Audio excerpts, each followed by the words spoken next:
She never spoke a single word in her life. Yet, when the wild stallion charged through the crowd, it was the silent girl he chose to stand behind. No rope, no command, just a heartbeat. And what happened next left an entire town breathless. Windrest, Wyoming, was the kind of town that had learned how to live quietly.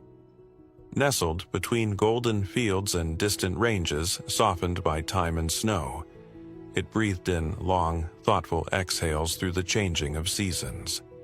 Autumn had only just begun to pull her fingers through the valley when the trees on Windrest's outer ridge turned brittle gold. The skies stretched wide, brushed in muted blue and soft grays, hinting at the early chill to come. It was in this stillness, on a windless September afternoon, that Lena Merritt first saw the horse. Lena was 17 and moved through the world like a shadow, present but never intrusive. She had been born without a voice, though her silence spoke volumes to those who paid attention. Tall and slender, she carried herself with the grace of someone used to observing rather than participating. Her skin was pale from long hours spent indoors, and her light brown hair hung in a single braid down her back. There was a quiet knowing in her gray eyes, a kind of understanding that didn't need translation. She lived with her aunt, a practical woman named Margot Merritt, in a cedar-sided house near the southern end of town. Margot worked as a school secretary and rarely spoke of Lena's parents, who had died when Lena was 3. She loved the girl fiercely, but her love often came in the form of checklists, packed lunches, and an unsentimental kind of routine that left little room for softness. Lena preferred the outskirts of Windrest. Every afternoon after school, she would take the long way home, past the grain silos, over the weathered wooden bridge, and down the dirt path that opened into what remained of the old Red Vine Ranch. The ranch had been abandoned years ago, and now only the skeletons of fences and a single leaning barn stood as testament to what it once was. It was there, beneath the canopy of early turning birch trees, that Lena spotted the stallion. He was standing just beyond the broken fence, still as a monument, the wind lifting his dark mane like a whisper. The horse was large, taller than most, with a stormy brown coat dappled in dried mud and a long black tail that swayed in slow, thoughtful arcs. His eyes, wide and wary, burned with the sharp edge of something too long hunted. The white scar cutting across his left shoulder said he had known violence. His hooves were chipped but strong, and his entire frame quivered with a tension that came not from fear, but from an unspent need to bolt. Lena froze the moment she saw him. She didn't move, didn't blink. Her heart thudded, not from fear but recognition.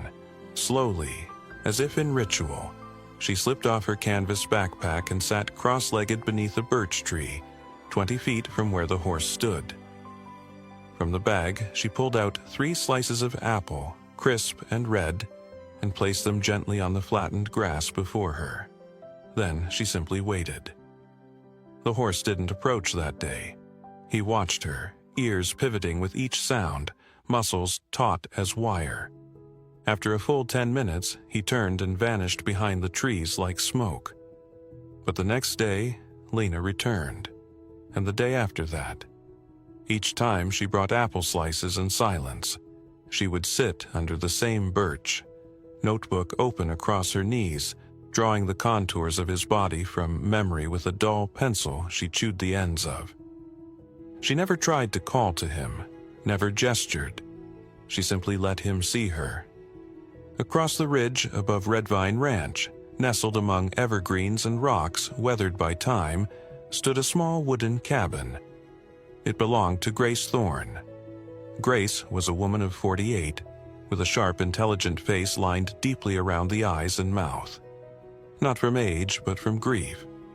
Her black hair had turned iron gray at the roots, always pulled back in a knot. Tall and lean, she wore old flannel shirts and corduroy pants faded by years of fieldwork. Grace had once been a celebrated wildlife photographer for National Geographic, with images of grizzlies and bison framed on gallery walls from Seattle to Chicago. But she hadn't submitted a photo in over a decade.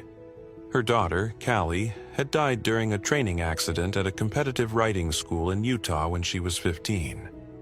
The horse had been spooked by a lawnmower, reared up, and thrown her. Grace had never forgiven the horse, or the instructor, or herself. She retreated to Windrest the following year, sold the house in Missoula, and built a life of avoidance. But even in her reclusion, she couldn't fully turn away from the living world. She kept her camera. She wandered. And when she first saw Lena and the stallion from the ridge, tiny figures beneath the trees, she lifted the lens without thinking and clicked. She didn't know the girl's name, not yet, but she knew the posture of grief. She recognized the reverence in the girl's movements. It stirred something old in her, something bitter and buried, the ache of watching someone find connection where you had only found pain. On the 6th day, Bramble, the name Lena would later scribble in her notebook, took one step closer. He stood just at the edge of the old fence and lowered his head toward the apples. His eyes remained locked on Lena the whole time. His nostrils flared. One hoof scraped the ground, but he didn't bolt. He took the first slice, then backed away. It was a small act, a fraction of a second, but for Lena, it felt like sunrise. She didn't smile, not outwardly, but her hands stopped trembling. She drew him again that night, darker this time, bolder strokes. Her drawing was rough, but his eyes, those she always got right. At the cabin on the ridge, Grace printed out the photo she had taken of that moment. Bramble's head low, Lena sitting still like stone. She pinned the print beside another much older photo. Her daughter in a field, reaching up to touch the muzzle of a dappled gray horse. She stared at both for a long time. The next morning, Lena came back. She always came back. The wind shifted on the 9th day. Not in any grand cinematic way, no gusts or swirling leaves, but in the subtlest tug across the tall grass, like the valley itself had exhaled. Lena Merritt felt it as she stepped through the fence line of Red Vine Ranch, her boots brushing past the brittle husks of late summer weeds. She carried no bag today, only a small cloth pouch of apple slices tied to her belt loop. Her braid was tighter than usual, and her gray eyes were brighter, more focused, like they had begun to believe in something again. The sun filtered through the birch trees in long golden threads, and in the clearing just beyond the leaning barn, the stallion was already waiting. Bramble stood with one hoof cocked lazily, his head low, chewing on the edge of a leafless branch. His coat, a storm-dappled brown, gleamed in the light where it wasn't matted with dust. He watched her, of course, he always watched her. But there was something less defensive in his posture now, a slow softening at the edges of his wildness. Lena approached the same spot beneath the birch tree and knelt without a word. She pulled an apple slice from the pouch and held it in her open palm, stretching out her arm, but keeping her gaze low, letting him decide. And then Bramble moved. He stepped forward, one step, then another, until the sun painted both of their shadows across the grass, almost touching. His nostrils flared as he sniffed the air between them, and after a moment's hesitation he dipped his head and took the apple from her hand. His breath was warm and damp on her skin, and Lena closed her eyes, committing it to memory. She opened them just as Bramble lifted his head again, and for a heartbeat they looked at each other. Not stared, not measured, just looked. Slowly, Lena raised her right hand and pressed it gently against her chest, where her heartbeat thudded steady beneath her jacket. It was a simple gesture, born not of planning but of instinct, and to her astonishment Bramble tilted his head slightly, then lowered it. Slowly, gently, mimicking her posture. His muzzle hovered just above her hand, and for one infinite second, it felt as if he understood. From the ridge, Grace Thorne lowered her camera. The old Nikon still worked, though the autofocus had been unreliable for years. She preferred it that way. Grace watched the scene unfold through the long lens, her finger frozen above the shutter. Her breath caught, not from awe but from memory. There had been a day, long ago, when her daughter Callie had made the same gesture with her horse. A soft press to the chest, a silent pact of trust. Grace had captured it in a photograph then, too, now faded and framed above the cold fireplace. She let the camera fall back against her chest. Enough for today. Down in town, the whispers had begun. At Windrest Supply and Feed, a store that smelled permanently of pine shavings and rusted tools, two men stood near the register arguing over fencing wire. One of them was Mr. Fred Dallard, a tall, wiry man of 65 with a crooked back and a strong limp that spoke of old trauma. His right leg had a stiff metal brace he'd worn since the accident 37 years ago, the day a spooked mustang had kicked him square in the thigh and shattered the bone. Fred had run the shop ever since his brother passed and was known for his stern demeanor and distrust of anything with hooves. That afternoon, he leaned on the counter and muttered to the clerk, "Saw it with my own eyes. That wild stallion up by Redvine, just standing beside that Merritt girl like he was her damn dog." The clerk, a boy of 19 named Cody Walker, with freckles on his nose and too much gel in his hair, looked skeptical. "The girl that don't speak?" he asked. Fred nodded. "That's the one. No words, no rope, no saddle. Just sitting there feeding it apples. It's unnatural." Another customer chimed in, a woman in her 40s named Maybelline Cobb, who worked at the post office and had a soft spot for stray cats and stray gossip. "Maybe it's trained," she said, half-whisper. "Some trick horse from the rodeo that ran off. Could be dangerous if it remembers something wrong." Fred slapped the counter. "That horse ain't trained. It's feral. I know wild when I see it, and wild don't care if you're kind or quiet. Wild just waits for a reason to snap." Back on the ridge, Grace printed the day's photo and pinned it beside the last one. The wall in her study was a mosaic of moments. Black and white stills of animals in motion. Portraits of her daughter with wind-tangled hair, and now Lena and Bramble, captured mid-breath, mid-trust.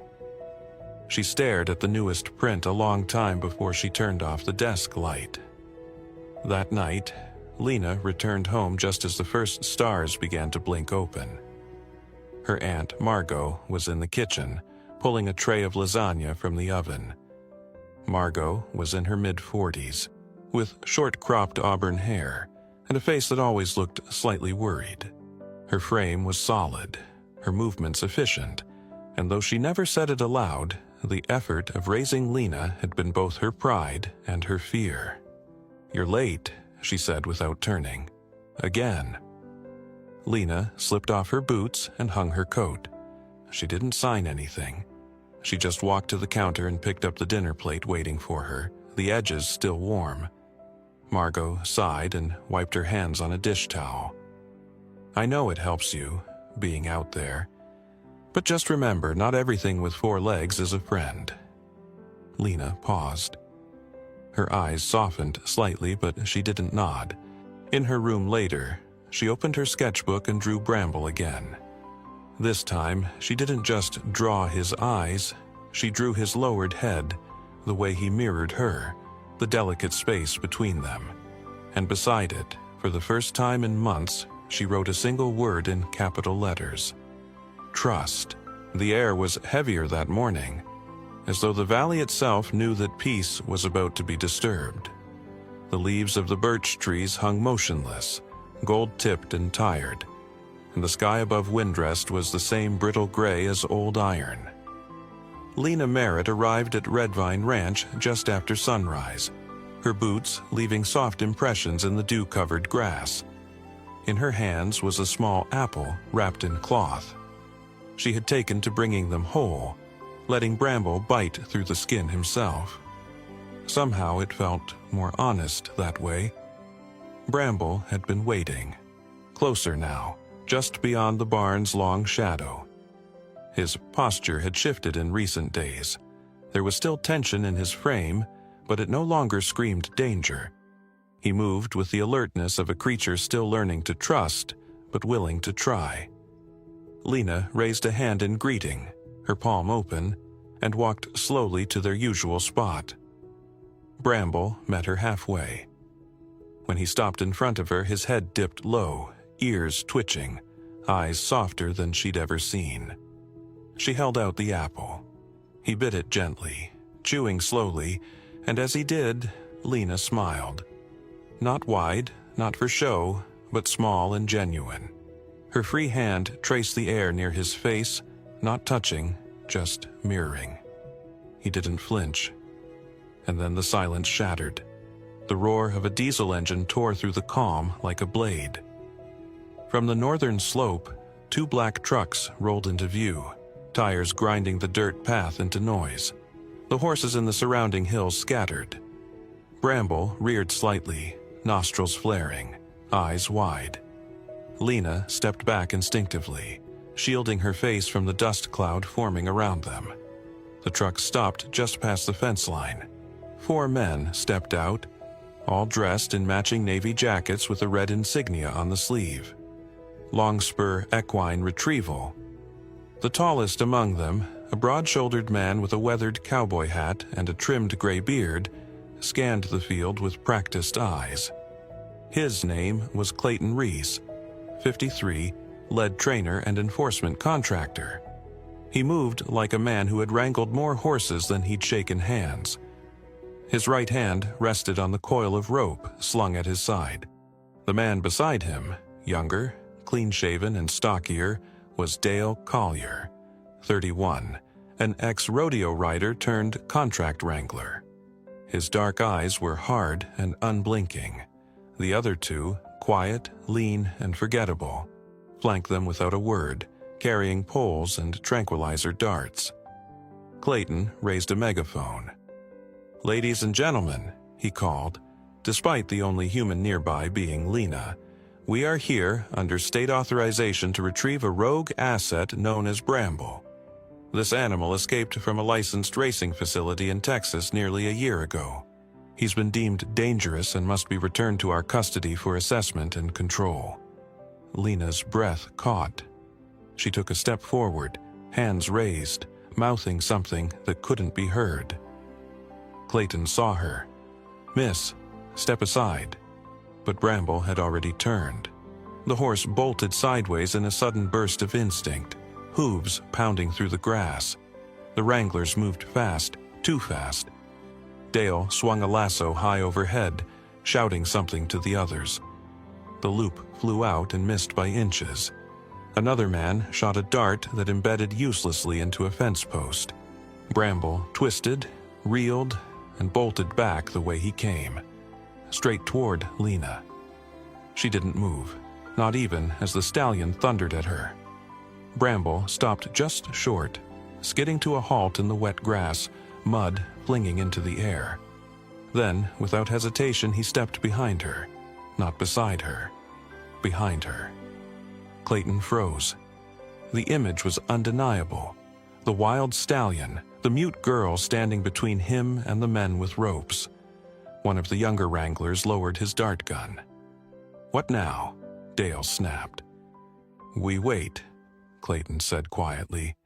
"This just got more complicated." Word spread through Windrest in less than a day. By the time sunset hit the town square, whispers had grown into murmurs and murmurs into voices. Bramble wasn't just a fugitive horse anymore. He was a symbol, and Lena Merritt was suddenly in the middle of it all. A town hall meeting was called the next evening, hastily arranged in the old church near Main Street. The building hadn't hosted this many people since the 4th of July pancake breakfast. Inside, wooden pews were filled with ranchers, retirees, parents with sleepy children, and teens with half-charged phones. On the left side of the aisle sat the doubters. People like Fred Dallard, still bracing on his cane, grumbling about bones and wild instincts.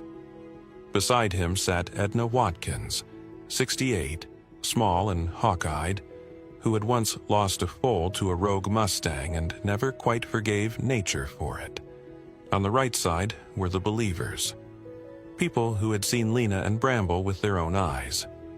Cody Walker, the young clerk from the feed store, had brought his little sister to see them from a distance. "It wasn't like the stories," he whispered to his neighbor.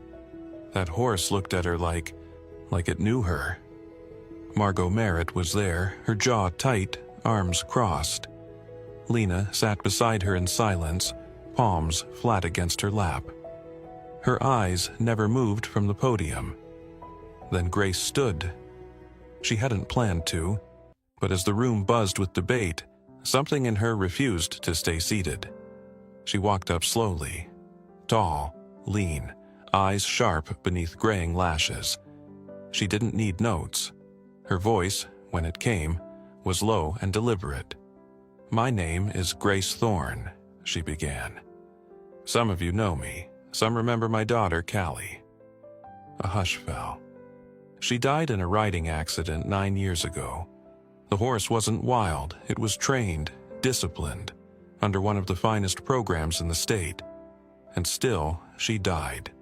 So I know what fear looks like. I know how quick we are to blame the animal." She looked at Fred. "But I've been watching Lena and Bramble, and what I see is not fear. I see trust, not trained obedience, but something earned." She paused. "And I also know what redemption looks like when you've lost your ability to trust anything at all." The silence that followed was long. Fred stood, cleared his throat, but didn't speak. Someone else called for a vote. When the results came in, they were split, narrowly. Windrest would not allow Bramble to be taken. At least, not yet. A committee would be formed. The situation re-evaluated. Grace was asked to oversee the temporary supervision of Bramble under community observation. She nodded once, without expression. Lena didn't smile. But as she stepped out of the church and into the cool autumn night, Bramble was waiting in the distance behind the fence near the tree line. He hadn't run. He hadn't been taken. He had chosen to stay. The frost came quietly to Windrest, settling across rooftops and fence posts like a whisper that winter was on its way. The mornings had turned crisp, with the sun taking its time to climb over the pine-swept ridges. Steam rose in ribbons from horse troughs and morning coffee alike, and the birch trees at Red Vine Ranch had begun to shed their golden coats onto the tired earth below. Amid this subtle shift, a new routine began to take shape. Not just for Lena Merritt, but for Bramble too. The decision had come late on the night of the town meeting. After hours of tense discussion and testimonies, the town council had approved a 30-day probation. Bramble would remain under the supervision of Grace Thorne, monitored weekly by a licensed veterinarian. He would not be branded, transported, or trained, only observed. It was, as one councilman muttered, a ridiculous risk on paper, but maybe this ain't a paper story. The next morning, Lena wrote a letter. She sat at the kitchen table with a heavy pen clenched tightly in her slender hand, its tip hovering over the unlined paper.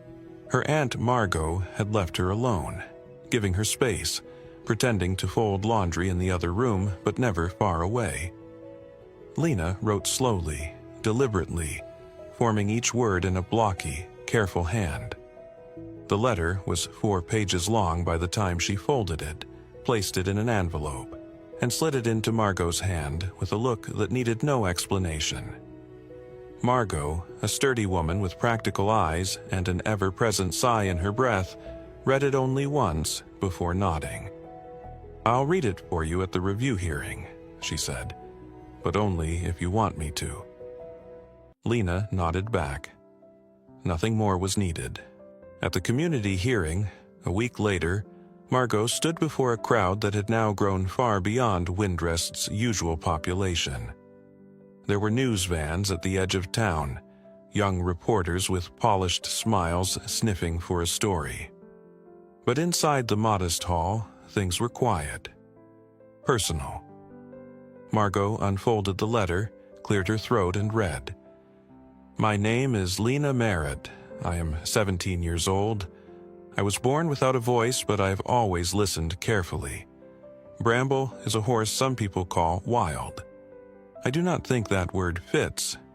Wild means unreachable, unknowable. But Bramble is not unreachable. He is simply waiting for someone to approach him gently enough. Not with ropes, not with shouts, but with stillness." Margot's voice trembled slightly. "Bramble is the first creature who looked at me and did not ask me to speak. He never needed me to explain myself. He only needed me to show him I was not going to hurt him. I think that's what trust is. I do not believe trust is something you force into being. I believe it's something that happens when silence is met with silence, and no one demands more than what is freely given." When she finished, there were tears in more than a few eyes. Even Edna Watkins, who had staunchly opposed keeping Bramble, dabbed her cheeks with a handkerchief. The council approved the trial stay unanimously. Back at Redvine Ranch, Grace began preparing. She had once outfitted expeditions in the Arctic, tracked caribou across frozen tundras with nothing but a tent and a long-lens Nikon. Now she spent her days laying fresh straw in the lean-to, adjusting the fencing, and cataloging Bramble's behavior in a leather-bound journal. Grace had changed, though she wouldn't say it aloud. Her eyes still carried the sharpness of grief, but something in her had softened, especially when she watched Lena move silently through the field, her fingers brushing through grass, her gaze always seeking Bramble's shadow.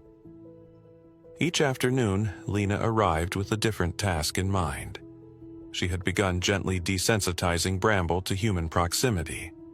She would walk in slow, measured steps, stopping within reach but never closer than he allowed. Sometimes she'd stretch her hand to the side, no apples now, just presence, and wait.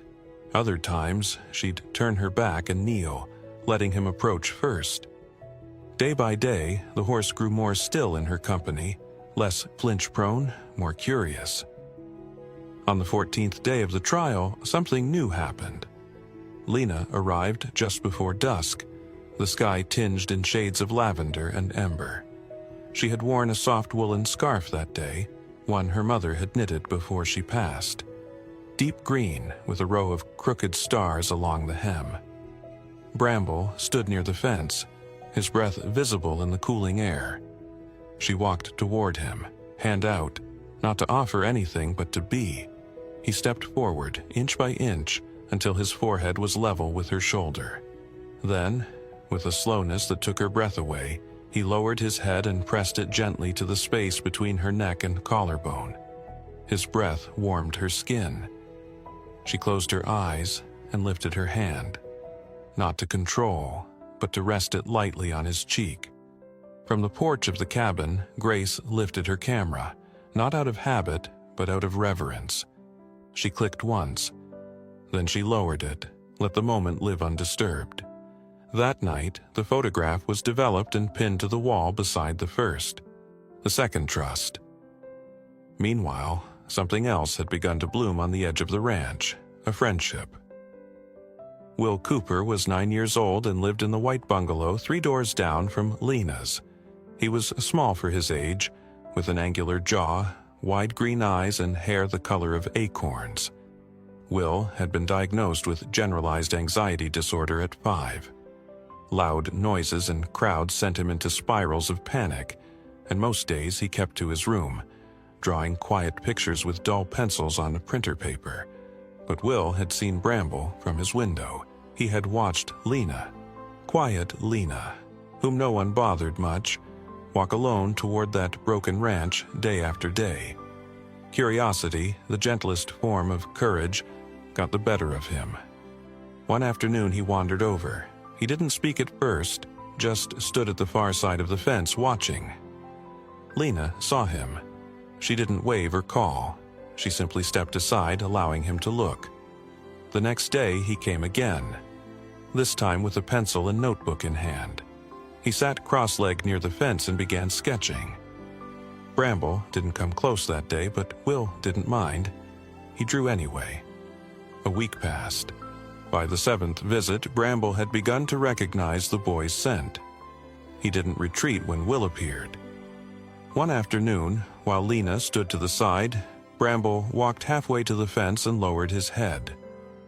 Will, eyes wide, drew faster than he ever had before. Back home that evening, Will showed his mother. Renee Cooper, a gentle-faced woman in her mid-30s with calloused hands from years of home gardening. His first full sketch of Bramble. He didn't look scared, Will whispered. He looked like he was listening. And Renee, who had spent years trying to coax her son into feeling safe, brushed his hair back and kissed his temple. Maybe he was, she said. The wind that morning was gentle, stirring the fallen leaves into quiet spirals across the town square. The sky above Windrest was a soft watercolor of blue and ivory, stretched thin by the early light of late October. A faint chill lingered in the air, but it was the kind that hinted more at change than at discomfort. Children wore light jackets over their Sunday clothes, and elderly couples leaned together on folding chairs, wrapped in hand-knitted shawls and lined denim. The entire town had gathered for something Windrest had never held before. The Day of Quiet Accord, a celebration of trust and unspoken connection, named and organized by the very council that had once doubted it could exist. A makeshift wooden stage had been built at the center of Bramble Field, the open lot behind Red Vine Ranch that had, over the past month, transformed from overgrown pasture to communal symbol. Hay bales lined the perimeter like soft barricades. At the center, a smooth grassy path cut through the space where the main demonstration was set to unfold. There were no fences, no barriers, only open space and open expectation. Lena Merritt stood behind the stage, out of sight. Her breath came steadily, her palms slightly damp. She wore a simple cream-colored linen blouse and dark jeans, her long braid tied with a green ribbon, the same color as her mother's scarf. On her wrist was a narrow leather bracelet, a gift from Will, with tiny pencil sketches burned into its band. A tree, a star, and a horse's eye. Beside her stood Bramble. The stallion's coat had grown thicker with the season, a rich, deep brown now laced with strands of silver around the mane. His posture was alert, but not tense. His ears flicked back toward the crowd, then forward again, always returning to Lena. He stood close, not because he was tethered, but because he chose to. Grace Thorne stood in the crowd, camera slung loosely around her shoulder. She was wearing her late daughter's flannel jacket, sleeves rolled back just enough to reveal worn cuffs. Her eyes, still sharp and unreadable, darted across the scene not with suspicion, but with awe. On her left was Dr. Pauline Green, a veterinary behavioral specialist from Laramie. She was in her early 40s, with salt-streaked blonde curls tied into a bun and a calm, scientific presence. Pauline had visited Bramble weekly, documenting his progress. She had never witnessed anything like this. Trust forming without tools, cues, or reinforcements. "He's not conditioned," she whispered to Grace. "He's choosing." At exactly 10 o'clock, the mayor stepped onto the small podium with a microphone. Mayor Reed Halden, a short, balding man in his late 50s with a warm baritone and a red-checkered tie, welcomed the town. His speech was brief, as he knew no words would match what was about to happen. When Lena stepped into the field, the crowd collectively fell silent. She walked slowly, each step deliberate.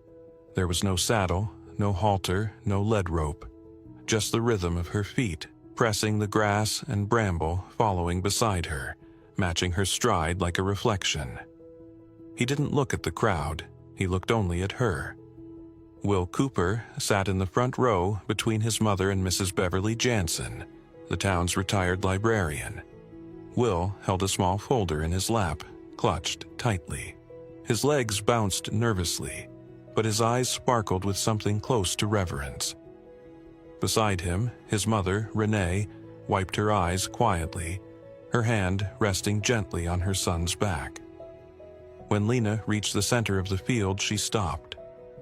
The silence became heavy, reverent. She turned toward the crowd, but her gaze didn't search the faces. Instead, she slowly raised her right hand and pressed it against her chest, just over her heart. And then Bramble, without hesitation, stepped forward and did the same. He lowered his head until his forehead touched the open palm of her free hand. It was not a trained gesture. It was not a trick. It was the culmination of something slow and sacred, an agreement between two beings who had never needed spoken words to understand each other. The moment stretched, then a sound. One deep, surprised breath in the crowd, followed by another. And then the applause began. But it wasn't the usual sort, no whistles, no cheers, just the sound of hands clapping, soft and steady, as if no one dared break the moment but still needed to honor it. Lena turned to Bramble and nodded. He lifted his head and stood still beside her. That was all. No performance, no routine, just presence. Afterward, people mingled quietly. The crowd dispersed in ripples, not waves. Grace was approached by a tall, slim woman with silver blonde hair and elegant posture. Margot Delaney, 55, was the founder of an equine therapy nonprofit based in Colorado Springs. She had heard of Lena and Bramble through local news, but after witnessing the event firsthand, she waited no more than a minute to introduce herself. "I want you," she said to Grace, her tone firm but kind, "to consider running a photography program at our campus for children with sensory conditions. What I saw in your photos, there's something vital there. You don't capture animals, you reveal them." Grace, caught off guard, simply nodded.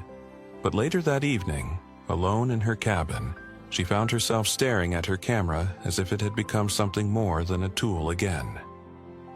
That same evening, as Lena sat beneath the birch tree near the now empty field, Will approached shyly.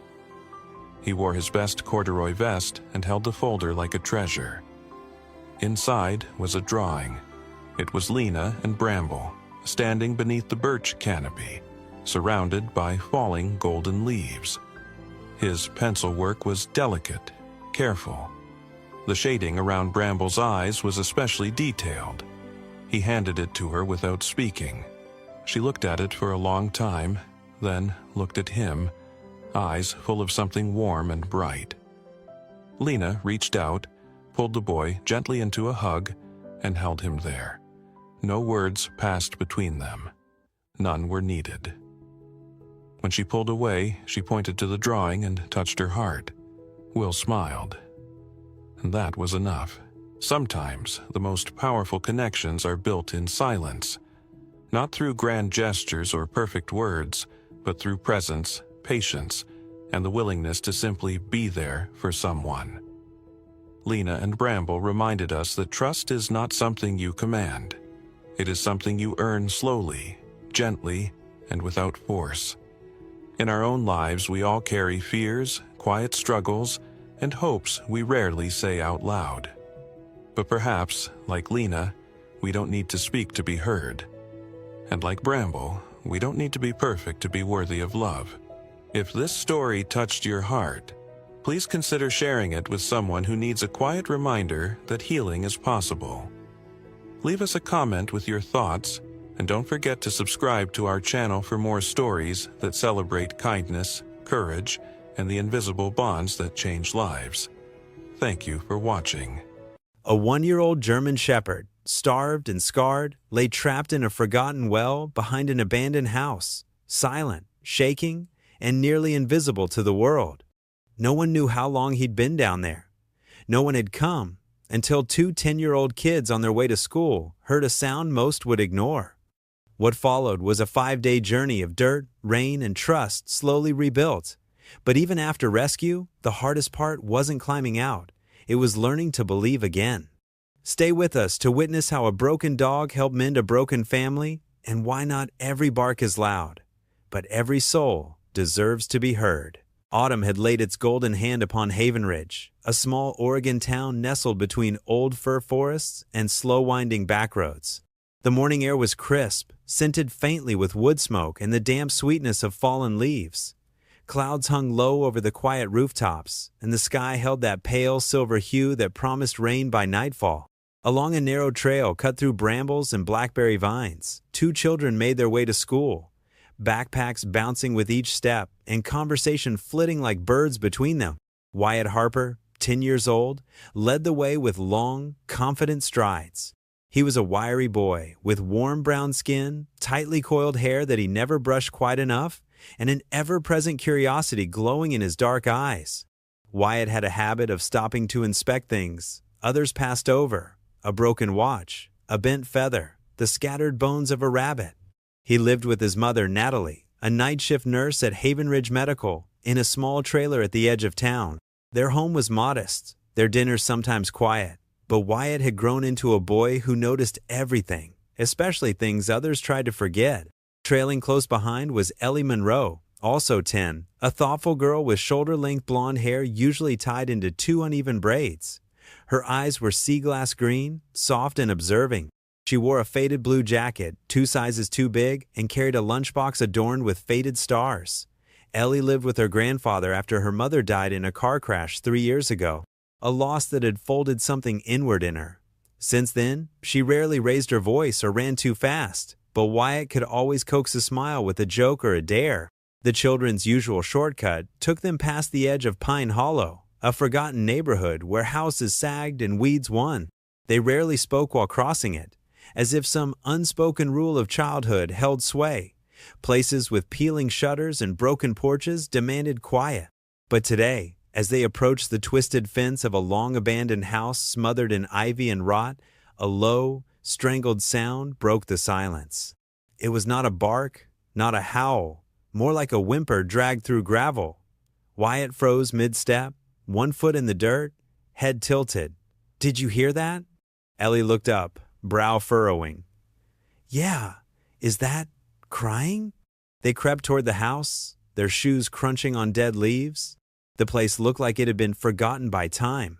Shingles missing, porch boards split and curled like dry bark, front door ajar with darkness pressing behind it. Vines crawled up the walls, embracing the rotting wood like a long-lost lover. The sound came again, more urgent now, as though whoever made it realized they had finally been heard. "Back here," Wyatt whispered, weaving through the side yard where brambles clung to his jeans. Ellie followed, heart pounding, memories rising with every step. She remembered being 5, chasing a red ribbon blown by the wind into a drainage ditch. She remembered the sudden drop, the cold mud, the screaming. And she remembered arms, strong, weathered, reaching down.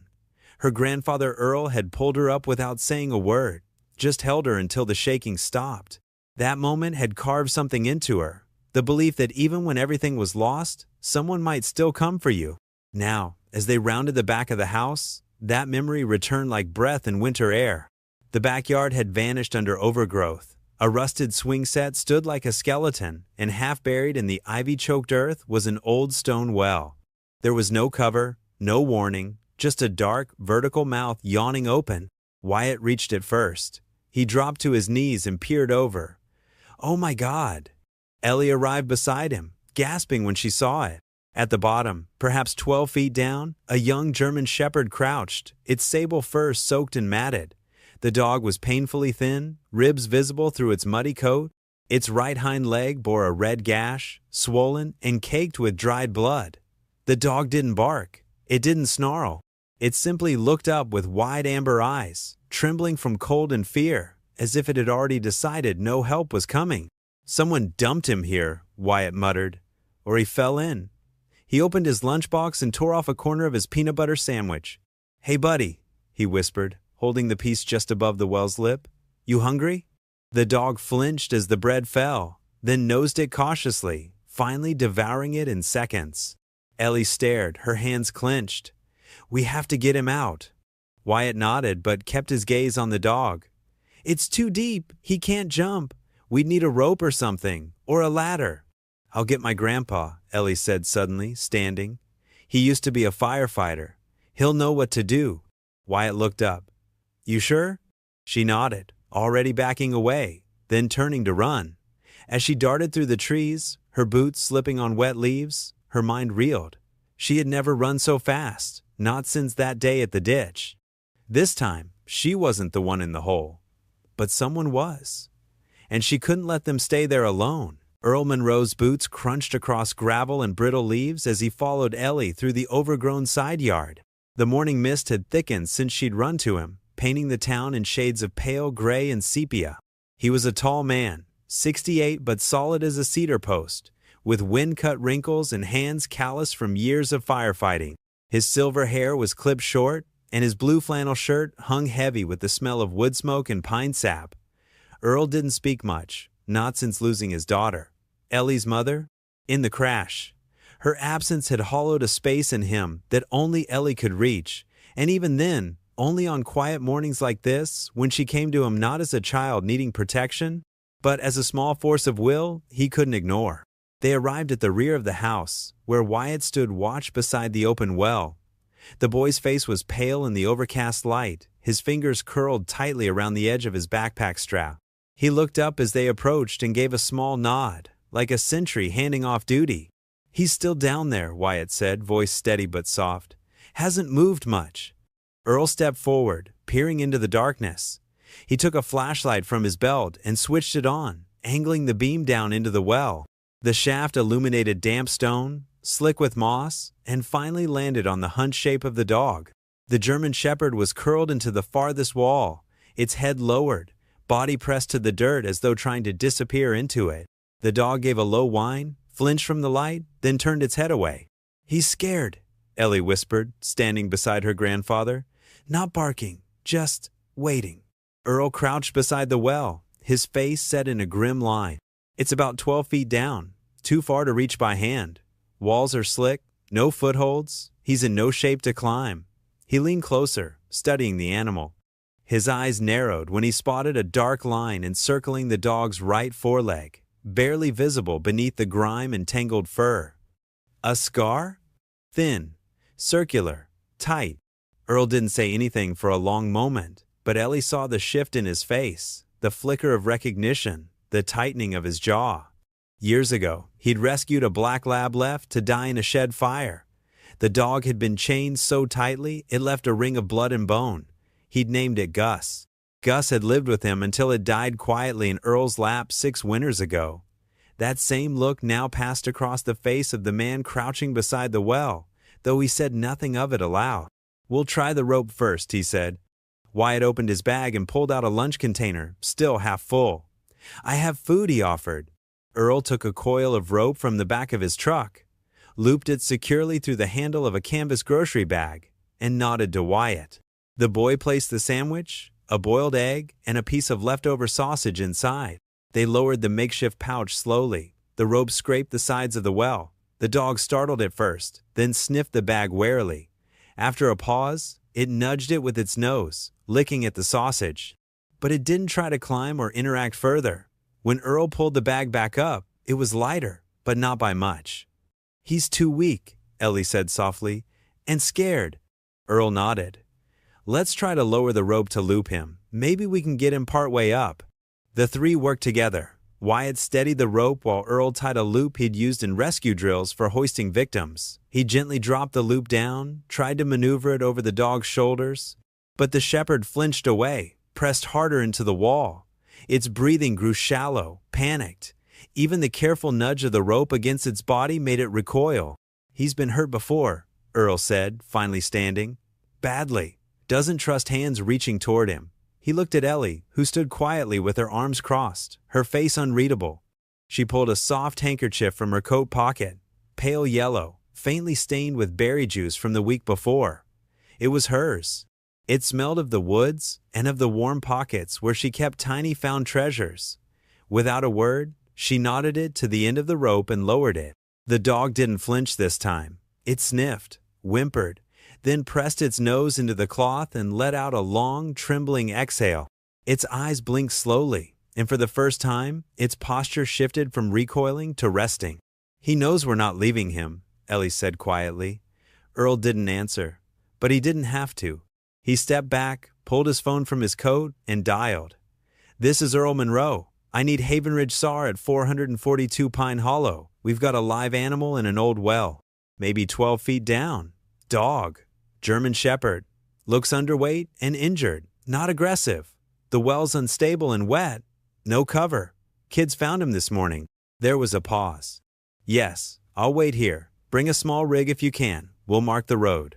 He hung up, exhaling slow. "Help's coming," he said.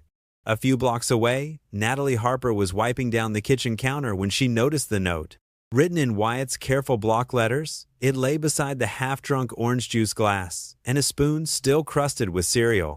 "Mom, I'm not at school. I'm with Ellie. We found someone who needs help. I'm keeping a promise for someone who can't talk." Natalie, 36, was a tall woman with dark hair cut into a neat bob and a posture shaped by years of standing through double shifts. Her face was pale and sharp, with tired gray eyes that rarely softened. Since her husband left 4 years ago, she had built her world into a clean, reliable structure: work, home, Wyatt, and silence. She didn't trust animals. She didn't trust chaos. And she certainly didn't trust cryptic notes that made her son sound like he was playing knight errant in some forgotten fairy tale.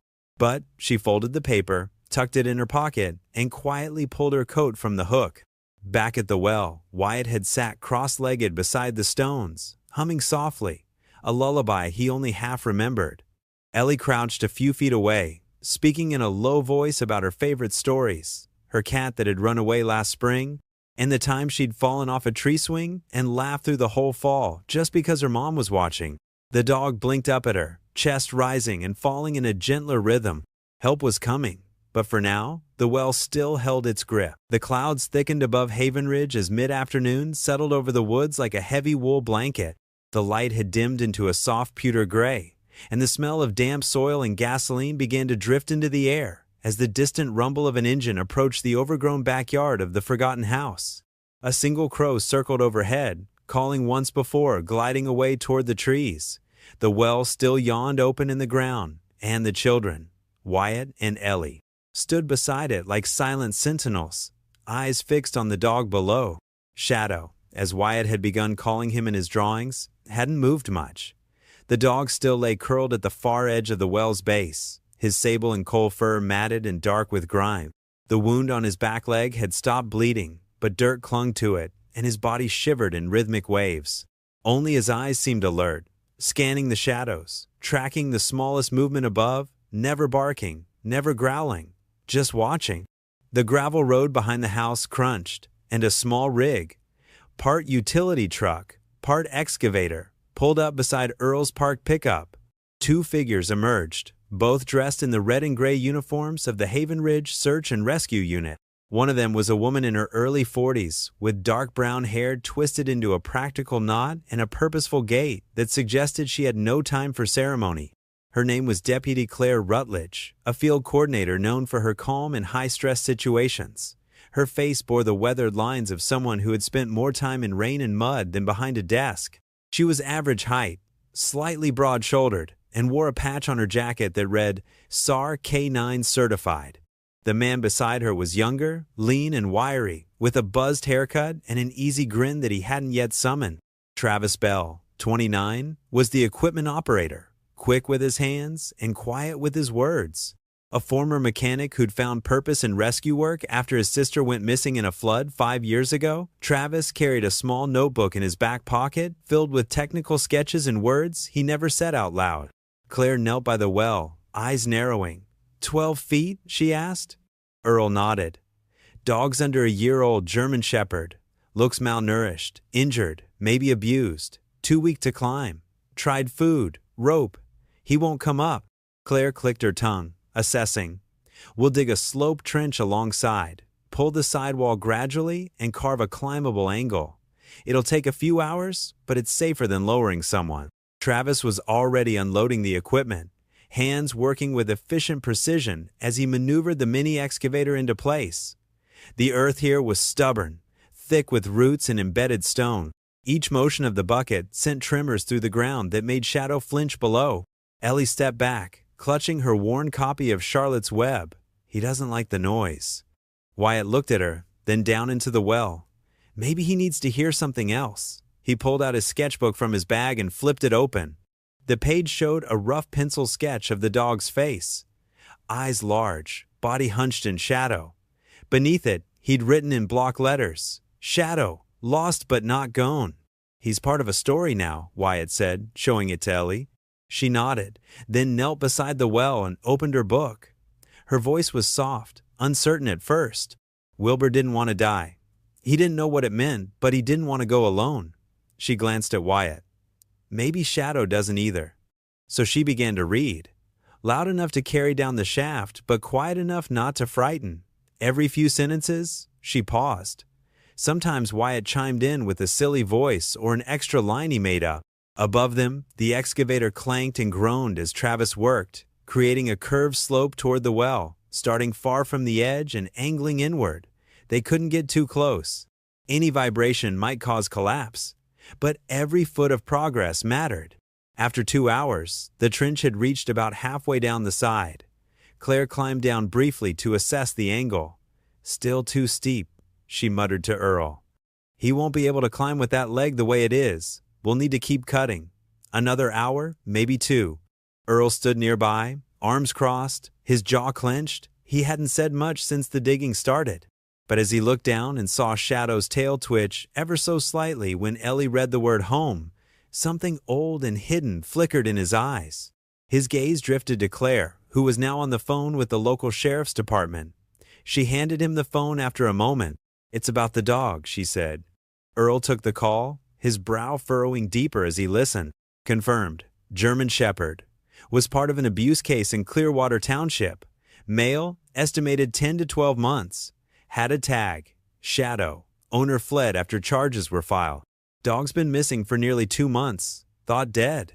Earl hung up slowly. He looked down at the figure in the well, so small against the vastness of the earth.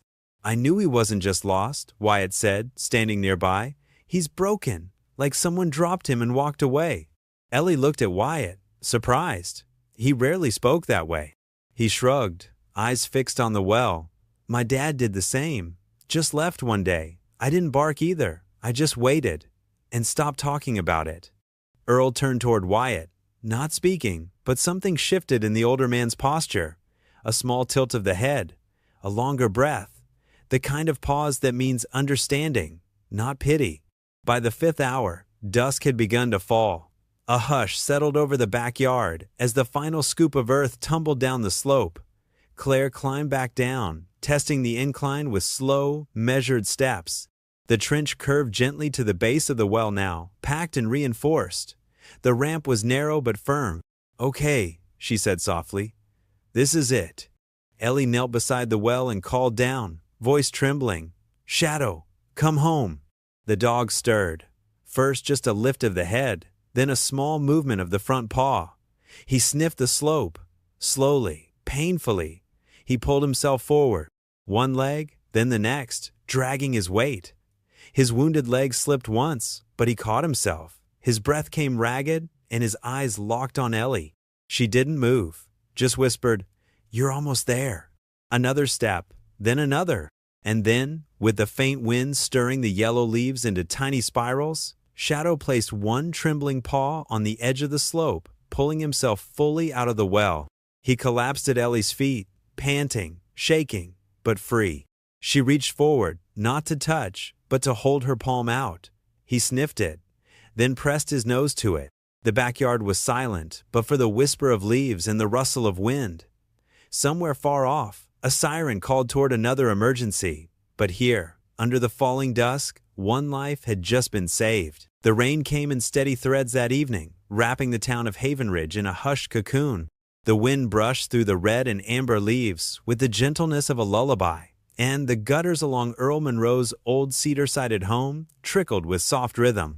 Inside, warmth bloomed from a wood-burning stove in the corner of the living room, casting orange light across the worn floorboards and thick woolen rug. The air smelled of cedar smoke, rain-dampened coats, and something new, something fragile, nestled in the corner. Shadow lay curled inside a crate lined with old towels and fleece blankets that Ellie had lovingly arranged earlier that afternoon. Though clean and dry now, his frame still looked skeletal beneath the sable fur. One back leg was bandaged with gauze and vet wrap. His ears flicked at every sound, and his breathing remained shallow, wary. The crate door stood open, but he hadn't stepped out once since arriving. Ellie Monroe sat cross-legged nearby, on a makeshift bed of sleeping bags and pillows she'd insisted on making herself. She wore an oversized sweatshirt with a faded constellation print and mismatched socks. Her blonde hair, slightly tangled, was pulled into a side braid, and her face showed that tender kind of worry only children seem to carry fully and honestly. A paperback book rested in her lap, one corner folded, and a flashlight balanced on her shoulder. She had read to him the night before, and the night before that, but Shadow had not moved, not once, except to tremble and flinch from every thunderclap. Tonight, though, was different. She reached gently into her coat pocket and pulled out a plush raccoon toy, the last one her mother had given her before the accident. The stitching on one ear had unraveled, and the tail sagged, but it still smelled faintly of the vanilla laundry soap her mother used. Ellie placed it just outside the crate door. Shadow's nose twitched. Slowly, his head lifted. He didn't crawl toward it, but he stared. Ellie smiled, not speaking, and continued reading in a calm, steady voice. In the kitchen, Earl stood with his arms folded, watching from the doorway. He'd changed into a dry flannel shirt and jeans, though the edges of his boots still left a damp trail behind him. His face was lined with fatigue, and something else, something older, deeper, regret. He hadn't spoken much since they brought Shadow home, not out of anger, but out of reverence. The dog's presence had awakened something long buried in him, a reminder of Gus, the old firehouse dog who died in Earl's arms, and also a reminder of how quiet the house had become since his daughter passed. Tonight, it no longer felt so empty. A knock came at the door.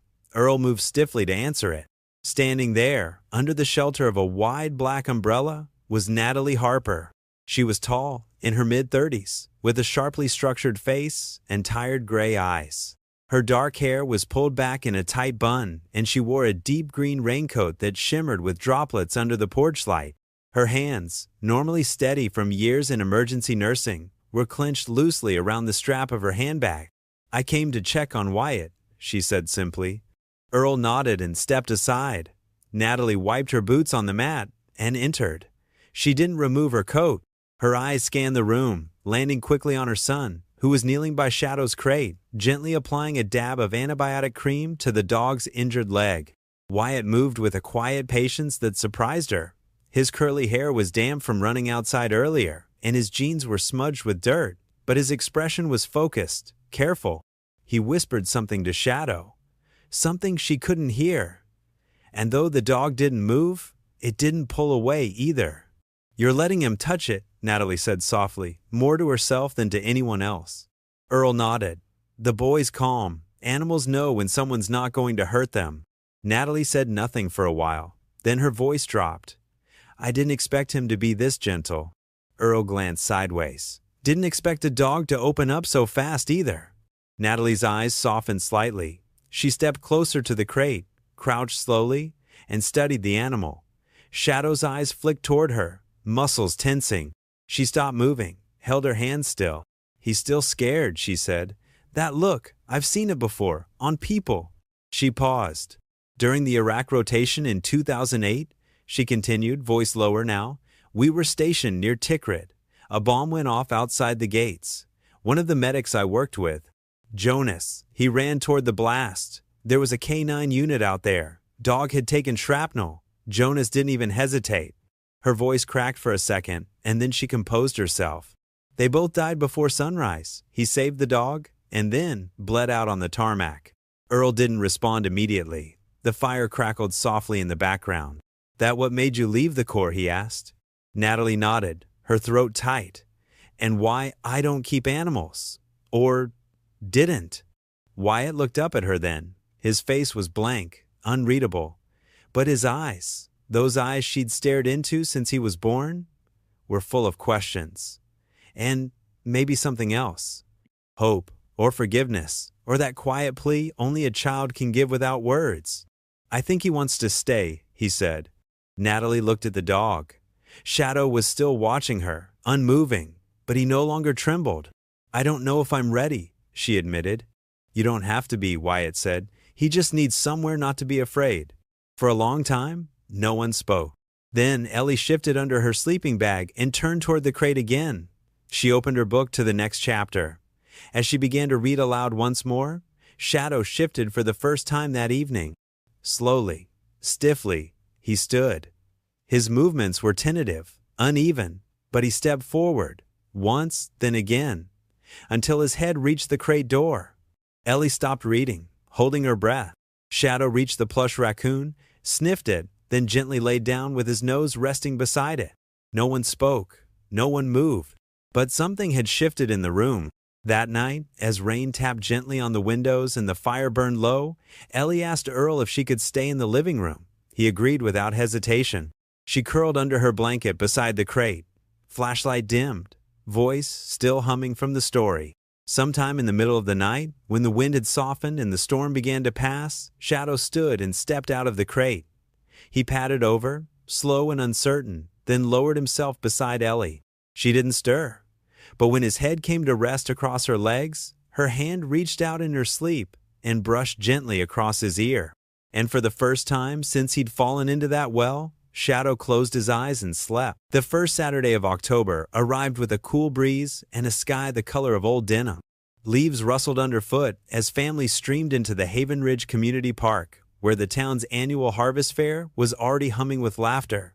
The scent of cinnamon kettle, corn, and the sound of live banjo music drifting from a gazebo draped in golden leaves.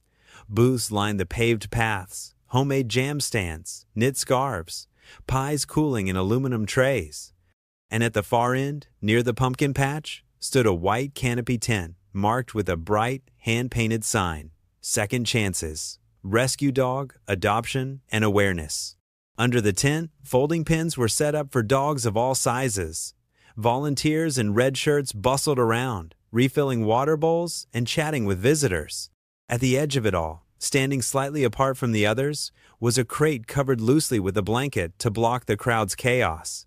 Inside sat Shadow, his ears half back, eyes scanning warily. Ellie Monroe crouched nearby, her hands clasped in her lap.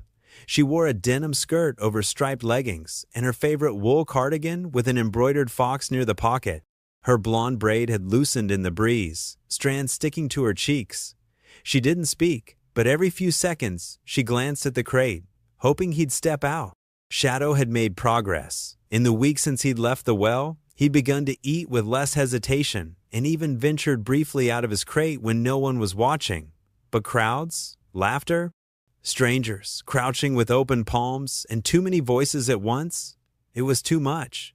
So he stayed inside, head low, tail tucked, but not trembling, not anymore. Wyatt Harper stood a few feet back, holding a clipboard as part of the junior volunteer team. He wore a flannel shirt tucked into worn jeans and a lanyard with a laminated card that read, Adoption Assistant. His chest swelled a little with pride, but his eyes flicked toward Shadow every time someone walked past too fast or leaned too close. Earl Monroe leaned against a nearby split-rail fence, arms crossed, his silhouette backlit by the golden sun. His expression was unreadable, but there was a stillness about him that didn't need translation. He wasn't watching just the dog. He was watching the people, Ellie, Wyatt, and someone else who had just arrived. Natalie Harper stepped out of her car and paused. She wore dark jeans, a fitted coat, and a thin scarf wrapped neatly around her neck. Her walk was measured but unsure, her hands tucked into her coat pockets, as though unsure whether to reach out or retreat. She hadn't told Wyatt she was coming. She wasn't even sure why she had. As she approached the tent, her eyes met Earl's. He gave a small nod, barely a gesture, but it was enough to keep her moving. Inside the tent, Ellie stood, brushing off her knees. She turned and spotted Natalie. I didn't think you'd come, she said. Natalie looked at her. I wasn't sure I would. Ellie tilted her head, then looked back at Shadow. He hasn't come out yet. Natalie crouched near the crate. The flap rustled as Shadow shifted. She didn't speak. She didn't reach in. She simply sat, waiting, her breathing steady. Wyatt appeared beside her a moment later, tugging at her sleeve. Mom, he whispered, he knows you now. Natalie glanced at her son. Are you sure? I think he's been waiting for someone who doesn't expect anything from him. She turned back toward the crate. Shadow's eyes met hers. Slowly, his ears lifted, uncertain but not afraid. He stood, awkwardly, still favoring his bandaged leg, and took 2 small steps out from the dark. People nearby began to notice. He walked with slow, cautious paws toward Natalie. She remained kneeling, unmoving. Then, with deliberate intention, Shadow pressed his nose gently against her open hand. He sniffed, paused, and then sat down beside her. Not behind, not beneath, beside. Gasps and quiet murmurs rippled through the small crowd. A volunteer raised their phone, but Wyatt shook his head quickly, and they lowered it without argument. Natalie looked down at the dog sitting beside her. She didn't cry, but her shoulders dropped as though a weight had slipped free. She spoke so softly only Wyatt and Ellie could hear. I think he already chose us. Later that afternoon, as the crowd thinned and the sun stretched long shadows across the field, the adoption tent packed up for the day. Dogs found homes, paperwork was signed, and leashes were exchanged with grateful hands. Shadow didn't return to the crate. He walked beside Natalie and Wyatt as they made their way through the grass. Ellie ran ahead to the far field, where the trees had begun to turn red and orange. She spun slowly beneath them, arms out, her laughter soft like wind chimes. Shadow watched her for a moment. Then, for the first time since anyone had heard his voice, he barked. It wasn't loud, it wasn't sharp, but it was full, rich and deep and unafraid. He ran toward her, bounding awkwardly at first, then faster, until he reached the girl who had waited beside his crate all those nights ago. They spun together in the field. Dog and girl, survivor and savior, as leaves tumbled from the sky like blessings. Back near the old fence, Earl leaned his arms on the top rail, a smile tugging at the corner of his mouth. He didn't say a word, but in his eyes, there was something that hadn't lived there in a long time, maybe not since his daughter's passing. A quiet peace. This wasn't just about a rescued dog. It was about a boy who learned to protect something smaller than himself, a girl who gave love without asking for it back, a woman who remembered how to feel, and a man who realized he wasn't as alone as he thought. The next day, Ellie walked quietly back to the abandoned house with a nail and a small wooden plaque she had carved with her grandfather's tools. She hammered it gently into the frame beside the well, now sealed with boards and warning signs. It read, "This well once held fear. Now it holds hope. Life doesn't always offer second chances, but sometimes, when it does, they come wrapped in fur and silence, waiting for someone to see past the fear." Shadow's journey reminds us that healing takes time, trust must be earned, and love often begins with patience, not perfection. In a world that moves too fast, perhaps the greatest gift we can give, to people, to animals, even to ourselves, is the space to start again. If this story touched your heart, don't forget to like, share, and subscribe to our channel. And be sure to hit the notification bell so you never miss a story like this one. Thank you so much for watching.